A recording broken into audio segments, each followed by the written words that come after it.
So magandang araw Kabola, sa video na ito is dalawa po na crucial po na kontrobersiya ngayon sa PBA ang pag-uusapan natin Kabola. So isa nga is sa legend po, yung sitwasyon po ng ating Justin Brownlee Kabola. Yan po yung una natin pag-uusapan, and of course yung sitwasyon naman po ni Mikey Williams ngayon sa TNT Tropang Gigas. So may hindi pa nakasubscribe Kabola, pakipindot naman po yung subscription button. So alam naman natin, diba, ang sitwasyon po ni Justin Brownlee. So nag-positive nga po siya sa isang substance, basically related po yon sa cannabis o marijuana Kabola, and now he is on track Kabola of deciding whether i-challenge niya po yung ban by asking for the set B Kabola na matest din, or accept na po niya yung penalty for that pag-positive niya po Kabola with that substance. So ganito po yung repercussions niya, of course, diba? So bakit option din po na i-accept niya? Kasi po pag i-accept niya Kabola, parang yung ban niya lang kasi is around 1 to 3 months.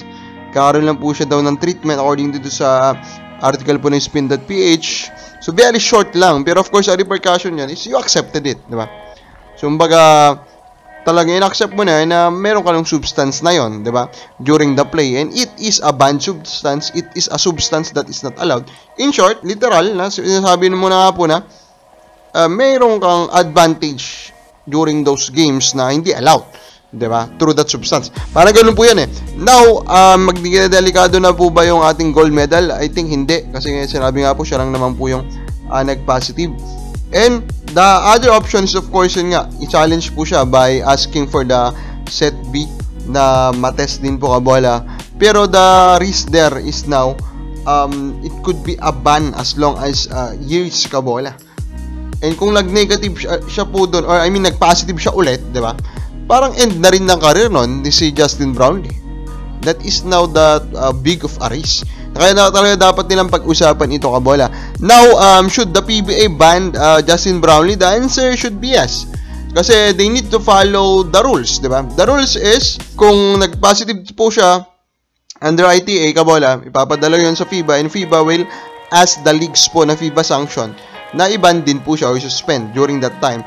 And of course, PBA is FIBA sanction. Pag hindi po nag-follow dyan ng PBA Kabola, malamang mag-iinit po yung mata po sa kanila ng FIBA, at pag nag-iinit po yung mata ng FIBA po sa kanila Kabola, at pinilit pa rin nilang palaruin po si Justin Brownlee, mamomroblema naman po yung national team natin, di ba? So just imagine, di ba, maging problema yung national team natin for several years, or even more Kabola, di ba, pag ito po yung ginawa nila, pag pinilit nila. So I think the easy answer then is yes. Now, dito naman po sa sitwasyon Kabola, itong si Mikey Williams, diba? Alam naman natin ang nangyayari po dito kay Mikey Williams Kabola, na mukhang meron na naman silang impasse with TNT Kabola. Now, nang nakausap po itong si Jojo Lastimoso Kabola, ang sabi niya, Mikey is still under contract. Actually, I searched back for his previous news para dun sa current niya na contract, if may sinabi ba doon regarding na meron na namang clause doon that he can renegotiate Kabola, wala naman tayong makita, ano. So overall, di ba, it is now time for TNT again to decide if they will give the money that Mike is asking for, or they will try to trade him. I still believe though, kahit pa sobrang dami niya pong problema, sobrang dami ng issue, that the group of San Miguel Beermen is still interested of getting Mikey Williams. This guy delivered 2 championship to TNT, diba? Nung siya po ay dumating sa TNT, doon lang po ulit sila nagpapanalo ng mga kampyonato. So alam natin that Mikey Williams can deliver championship Kabola. Pero yun nga lang, diba? He's also asking for a big money, diba? Yan yung issue ngayon Kabola. So should the TNT consider trading him if they can find the right trade? As in we say right trade talaga, medyo malapit talaga dun sa value niya. I think they should just say yes, diba?